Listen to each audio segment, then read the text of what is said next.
Shanghai تعاون conference کے سلسلے میں اسلام آباد ٹریفک پولیس نے جامع پلان ترتیب دیا ہے۔ اسلام آباد ترجمان ٹریفک پولیس نے بتایا ہے عوام الناس کو آگاہ کیا جاتا ہے کہ کسی بھی دقت سے بچنے کے لیے متبادل راستے استعمال کیے جائیں۔ ٹریفک پولیس کی جانب سے مسافروں کو ہدایت کی گئی ہے کہ جی ٹی روڈ پشاور سے روات جانے والے حضرات ٹیکسلا، موٹر وے، چکری انٹرچینج، چک بیلی روڈ اور روات روڈ استعمال کریں۔ لاہور جی ٹی روڈ سے پشاور جانے والے حضرات روات، چک بیلی روڈ، چکری انٹرچینج اور موٹر وے اور ٹیکسلا استعمال کریں، جبکہ مارگلہ روڈ سے راولپنڈی جانے والے 9th ایونیو استعمال کریں۔ فیصل ایونیو سے 0 پوائنٹ جانے والی ٹریفک 9th ایونیو کی طرف موڑ دی جائے گی۔ بارہ سے راولپنڈی جانے والے حضرات کو رنگ روڈ بنی گالہ سے لہترا ڈور استعمال کرنے کی ہدایت کی گئی ہے۔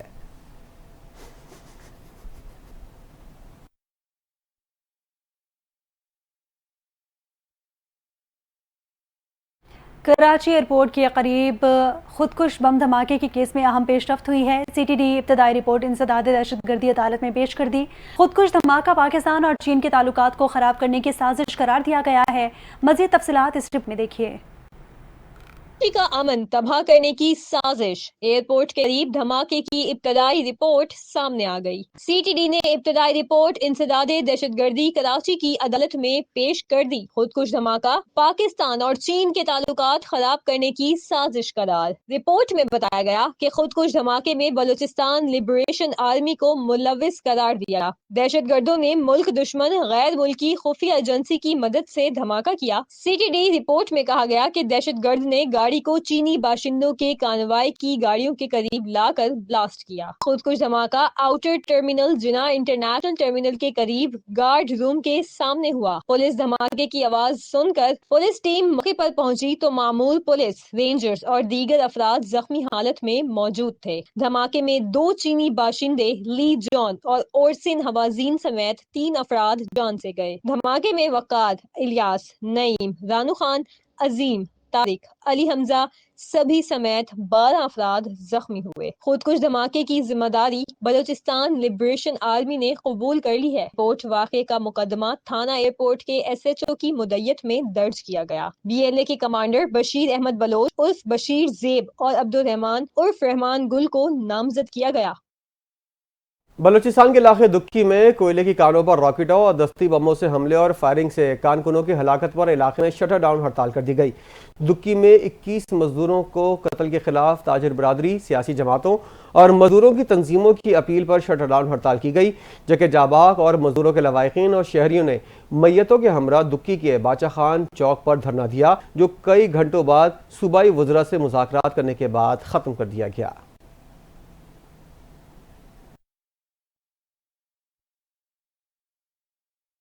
وزیر اعلیٰ بلوچستان کا کہنا ہے کہ ریاست کو بلوچستان میں ملٹری آپریشن کی ضرورت نہیں ہے۔ دہشت گردوں کی اتنی طاقت نہیں کہ ان کے خلاف ملٹری آپریشن کیا جائے۔ کوئٹہ میں میڈیا سے بات کرتے ہوئے وزیر اعلیٰ بلوچستان میر سرفراز بگٹی نے کہا کہ دہشت گرد سافٹ ٹارگٹ کو نشانہ بنا رہے ہیں۔ دہشت گردی پر شدید تشویش ہے۔ مذمت کا لفظ بہت چھوٹا ہے۔ دہشت گردی کے خلاف اتفاق رائے پیدا کرنے کی ضرورت ہے۔ انہوں نے کہا کہ وفاق کا مکمل تعاون ہمارے ساتھ ہے، صوبے میں امن و امان کے لیے پرعزم ہے۔ ایک سوال کے جواب میں انہوں نے کہا کہ میرے استعفے سے دہشت گردی رک سکتی ہے تو 1 منٹ میں استعفیٰ دے دوں گا۔ استعفیٰ کوئی بڑی بات نہیں ہے۔ اسمبلی جب تک چاہے گی میں وزیر اعلیٰ رہوں گا۔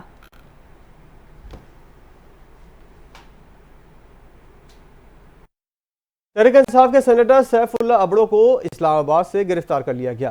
ذرائع کے مطابق سیف اللہ ابڑو کو G11-3 میں واقع PHA فلیٹ سے گرفتار کیا گیا۔ پولیس سینٹر سیف اللہ ابڑو کے عزیز سرکاری ملازم عرفان حالی پوٹا کو بھی ساتھ لے گئی ہے۔ سیف اللہ ابڑو گزشتہ رات سے اسی گھر میں مقیم تھے۔ گرفتاری کے بعد عرفان حالی پوٹا کے گھر والوں نے مختلف تھانوں سے رابطہ کیا۔ اہل خانہ کا کہنا ہے کہ پولیس گرفتاریوں سے متعلق تسلی بخش جواب نہیں دے رہی۔ اس سے قبل چیئرمین سینٹ یوسف رضا گیلانی نے سینیٹر سیف اللہ ابڑو کو نااہل کرنے کے لیے ریفرنس الیکشن کمیشن کو بھجوایا تھا، جس میں کہا گیا تھا کہ زیر التوا نیب ریفرنسز کے ہوتے ہوئے سیف اللہ ابڑو ٹیکنوکریٹ سیٹ کے لیے مطلوب تقاضوں پر پورا نہیں اترتے۔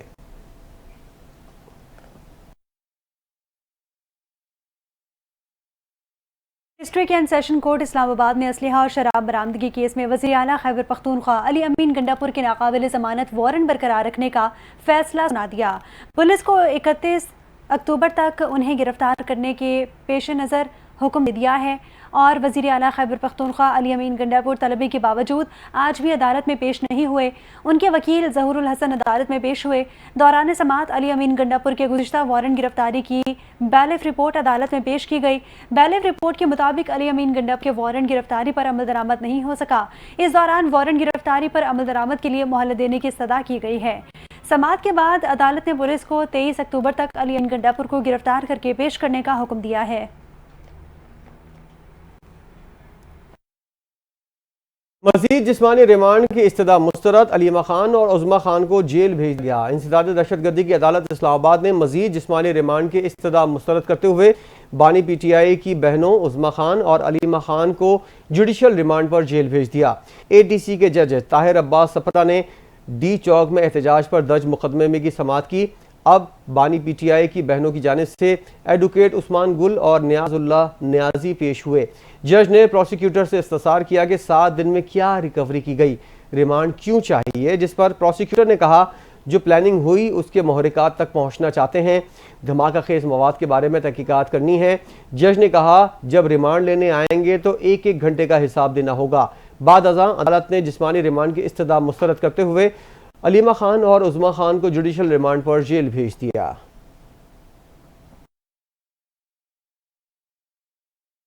اور اب آپ کو بتائیں کہ مقبوضہ فلسطین کے شہر غزہ پر اسرائیلی جارحیت کو آج 372 دن مکمل ہو گئے۔ اسرائیلی فوج نے آج غزہ کے شمال میں واقع جبالیہ میں ایک رہائشی چوک پر وحشیانہ بمباری کی، جس کے نتیجے میں خواتین اور بچوں سمیت 22 فلسطینی شہید اور درجنوں زخمی ہو گئے۔ غزہ میں وزارت صحت کی جانب سے جاری رپورٹ میں بتایا گیا کہ گزشتہ روز اسرائیلی بمباری میں خواتین اور بچوں سمیت 61 فلسطینی شہید 231 زخمی ہوئے تھے۔ 7 اکتوبر سے جاری وحشیانہ بمباری میں اب تک 42,126 فلسطینی شہید ہوئے اور 98,117 زخمی ہو چکے ہیں۔ زخمیوں میں 70% سے زائد خواتین اور بچے شامل ہیں۔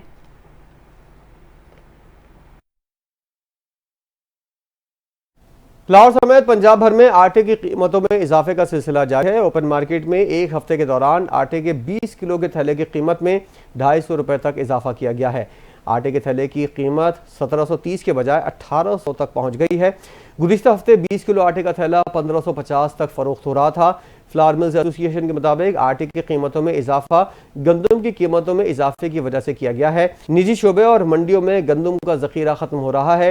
گندم کی قیمت میں فی من 300 سے 400 روپے تک کا اضافہ ہوا ہے۔ پنجاب فلاور ملز ایسوسی ایشن کا کہنا ہے گورنمنٹ نے گندم کا ذخیرہ نہیں کیا، جس کی وجہ سے قیمتیں بڑھ رہی ہیں۔ پنجاب میں گزشتہ 24 گھنٹوں میں مزید 149 افراد میں ڈینگی وائرس کی تصدیق ہو گئی۔ ترجمان محکمہ صحت کے مطابق سب سے زیادہ راولپنڈی میں 134 ڈینگی بخار کے مریض سامنے آئے ہیں۔ لاہور سے 2، بہاولپور سے 3، شیخوپورہ، جہلم، فیصل آباد سمیت 10 اضلاع سے ایک ڈینگی بخار کے کیس سامنے آئے ہیں۔ محکمہ صحت پنجاب کا کہنا ہے کہ گزشتہ 7 روز کے دوران 997 ڈینگی کیسز رپورٹ ہو چکے۔ رواں سال صوبے میں اب تک ڈینگی کے 3285 کیسز رپورٹ ہو چکے ہیں۔ محکمہ صحت نے انسداد ڈینگی کے لیے تمام انتظامات مکمل کر رکھے ہیں اور تمام سرکاری اسپتالوں میں ڈینگی سمیت دیگر ادویات کا اسٹاک بھی موجود ہے۔ کھیل کے میدان سے خبر یہ ہے کہ انگلینڈ کے خلاف دوسرے ٹیسٹ میچ قبل پاکستان کے 4 کھلاڑیوں کے فٹنس ٹیسٹ لینے کا فیصلہ کیا گیا ہے۔ ذرائع کے مطابق فٹنس ٹیسٹ کے لیے کامران غلام، زاہد محمود، امام الحق اور نعمان علی کو طلب کیا گیا ہے۔ چاروں کرکٹرز کے آج فٹنس ٹیسٹ ہونے کا امکان ہے۔ انگلینڈ نے پاکستان کو شکست دی تھی۔ نعمان علی اور زاہد محمود کو پہلے ٹیسٹ میچ کے اسکواڈ سے ریلیز کیا گیا تھا۔ دونوں کھلاڑی فٹنس کے مطلوبہ معیار پر بھی پورے نہیں اترے تھے۔ ذرائع کا بتانا ہے کہ دوسرے ٹیسٹ میچ سے باہر ہونے والے ابرار احمد اسپتال میں زیر علاج ہیں۔ پاکستان اور انگلینڈ کے درمیان دوسرا ٹیسٹ میچ 15 اکتوبر سے شروع ہوگا۔